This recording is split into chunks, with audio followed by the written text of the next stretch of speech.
Dober dan iz ljubljanskega studia 136, to so Vesti na vesti.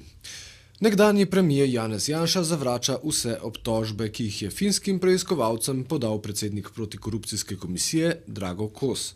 Kot še pravi, gre pri aferi Patria za širše politične ozadje in poziva državno tožilstvo, da zoper Kosa ustrezno ukrepa. Nobeno od teh navedb, ki jih je gospod Kos na Finskem dajal finskim preiskovalcem in se nanašajo name, ne drži. To njegovo pričanje je zelo podobno temu, kar lahko preberemo v zgodovinskih arhivih, v kakšnih izjavah udbovskih špicljev. Pričakujem, da bo državno tožilstvo zaradi vseh teh navedb, ki so dokazljivo lažne, predstavljajo lažno vadbo, lažno obtoževanje, sprožilo ustrezne postopke proti gospodu Kosu. V nasprotnem primeru bomo prisiljeni poseči po civilno-pravnih sredstvih in gospoda Kosa končno seznaniti s tem, da ni mogoče 15 let v Sloveniji blatiti, ovajati, ponarejati, lagati in pri tem zlorabljati ne samo institucije slovenske države, ampak tudi institucije drugih evropskih držav. Stari, a pol Kos je udbovski špicel in sila kontinuitete, za razliko od Vrabca. Ja, ali pa koga drugega, ki je bil včasih v komunistični partiji, pa ni sila kontinuitete, zaradi tega, ker... Zakaj že? Ker je na Roški sedel. Ker je na Roški sedel.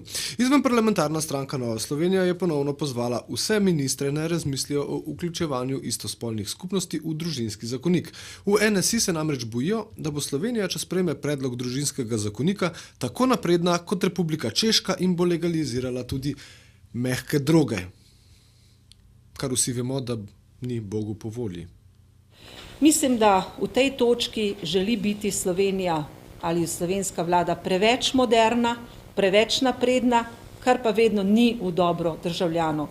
Bojim se, da bomo želeli postati tako moderni, kot je sedaj moderna češka država z legalizacijo drog, kajti glede na to, da kakšne informacije prihaja, kdo vse v tej državi si s tem pomaga, potem ne bi bila presenečena, če bi takšen predlog prišel na plan tudi v Sloveniji. Kar seveda ni blizu ljudem. Poslanec SDS in nekdanji minister za gospodarstvo Andrej Vizjak se ukvarja s kadrovskimi rošadami v energetiki, ki naj bi se dogajale brez poskusa prikrivanja političnih ozadij in tudi na račun kršenja zakonodaje. V zadnjih dneh se tako stopnjujejo kadrovske rošade v slovenski energetiki in to pravzaprav skoraj niti brez poskusa prikrivanja teh političnih ozadij, zelo grobo in na račun tudi kršenja zakonodaje. A zbil ti zares? Oni so imeli predvolilni plakat, mi nismo taki, vsi ostali kradejo, bivša vlada, joj, menjala politično kadrovanje, mi pa že ne bomo politično kadrovali. My ass. Vsi so isti! Ne, niso vsi isti. Niso vsi isti, zaradi tega, ker eni sam reče, mi ne bomo politično kadrovali, pa kadrujejo.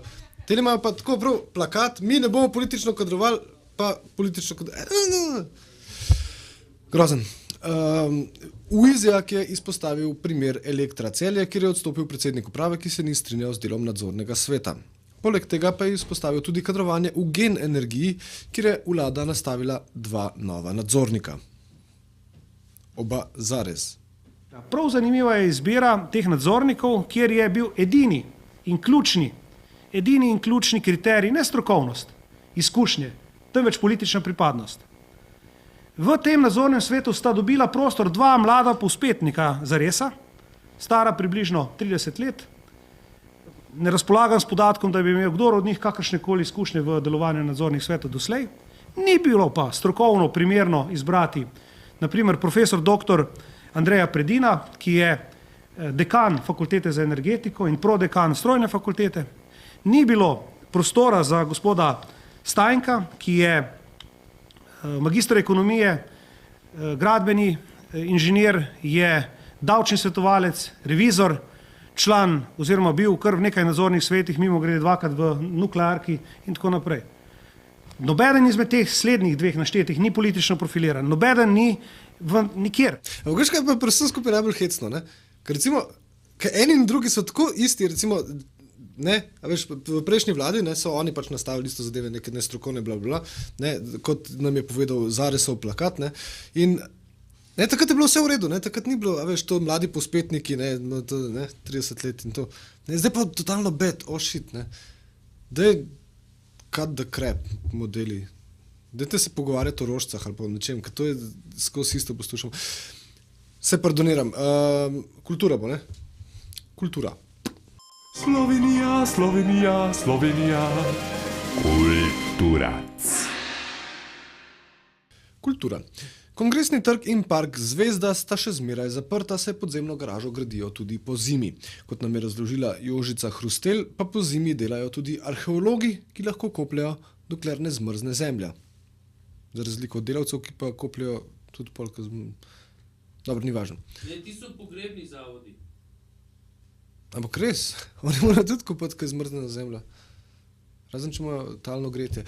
Arheologi. No, tole je ta vodnjak, ki čaka na prezentacijo, se pravi, imamo ograjenega, zaščitenega, tako da tudi gradbeniki tlele ne bojo, oziroma ne smejo in ne bojo počeli nič, dokler ne ugotovimo, kako bomo to stvar ohranili. Tale del zdaj razširjujemo, ja. Ker so nam zdaj zaščitili gradbeno jamo z diafragmo in dejansko se lahko širimo proti univerzi in globino in na tem delu imamo zdaj ostanke novoveškega obrambnega jarka, ki smo ga sicer čisto na začetku, se pravi marca, april, takrat smo ga skopali samo do njega, zdaj pa dejansko lahko gremo v globino. To je zdaj naš kotiček tlele okrog gradbenih del. Zdaj čakamo še z Gosposko. Na Gosposki bi se tudi kopalo, sicer po novem letu. Bomo pokrili šotori, tle imamo pa dejansko ostanke obzidi in vicedomske palače, ki je stala na mestu univerze. Še vreme. Zima je, v kleti nam je počela cel in zdaj smo brez vode. Na Vivi gor v 3. štuku, je 3. štuk? A pa drugi sme. A pa drugi, 3. Ne, pa ni bilo centralne kurjave, tako da Nega srati in fajn se oblečte. Nega srati in fajn se oblečte, pravi Jan Šiško. Jaz vam pa še polagam na dušo, da tudi plačujte davke. Iz ljubljanskega studia 136, to so bile Vesti na vesti.